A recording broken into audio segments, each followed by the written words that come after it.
Hello po guys. Good day to us all po. God bless us all po. To God be the glory po. Thank you so much po sa lahat po ng dadaanan ng content ko na to, ng bagong content ko na to na duktong-duktong.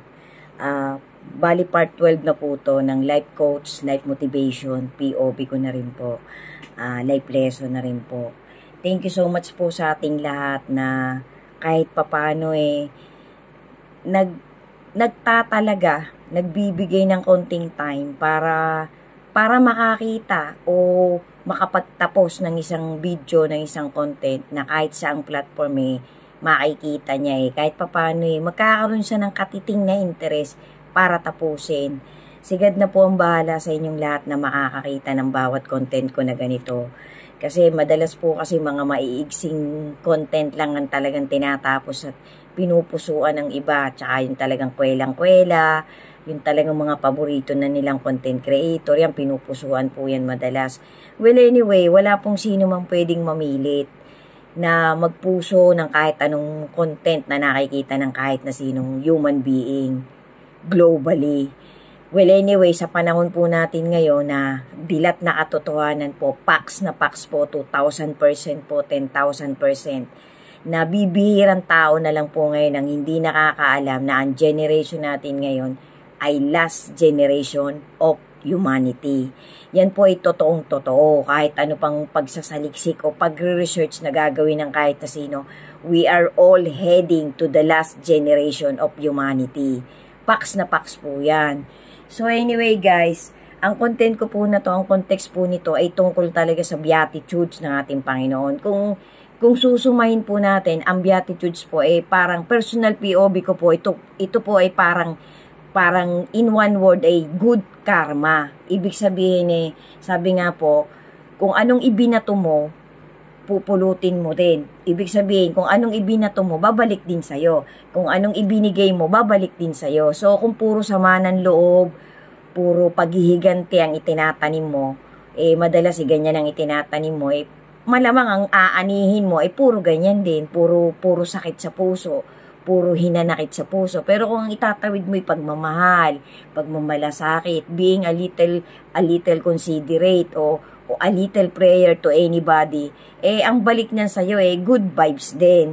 Kung ang binibigay mo sa iyong kaliitan kahit papano nakakapagbigay ka ng kahit pipiso lang, o kahit katiting lang, o kahit isang candy lang, yan po ay kinikwenta ng ating Creator. Ang Panginoon po natin ay laging nakatingin sa motivation ng isang creation niya. Ito po maitawid ko lang guys bago ko po simulan. Kasi yung mga naunang part po sinasabi ko po yung mga taong talagang naantig ang puso nung unang siglo na yun na napakinggan nila ang beatitudes ng ating Panginoon.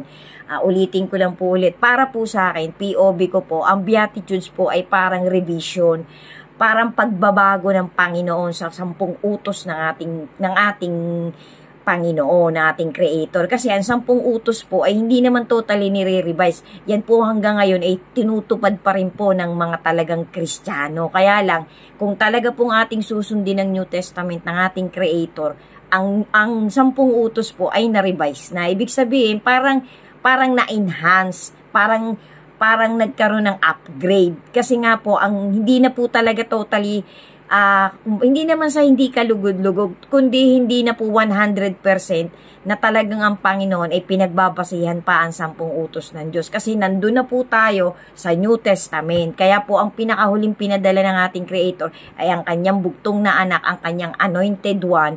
Kasi nga po, nirevise na po ng ating Creator yung 10 utos. Although napakahalaga pa rin po ng 10 utos na yan. Kasi ang 10 utos po ay parang inisa na lang po, sinamarize na lang po ng ating Creator. Tapos marami po siyang itinagubilin. Marami pong ipinag-utos ulit ang ating Panginoon through His begotten Son sa New Testament hanggang Apokalipsis po. So yan po ang mas mabigat. Yan po ang mas dapat natin bigyan ng importance, ng priority. Yung pong nasa New Testament. Kasi yung pong Old Testament continuation nga po niyan ng New Testament. Kasi sabi nga po ng Panginoon, ng ating Creator, hinahanap ko ang mga dati. Tapos inuulit niya po. Nagkakaroon po ng repetition. Nung unang siglo po, nagkaroon na ng mga plagues, ng mga salot, nagkaroon na po ng mga baha, ng mga lindol, ng mga pagputok ng mga bulkan, nagkaroon na po ng mga hailstorm, nagkaroon na po ng mga sakit na hindi basta maipaliwanag.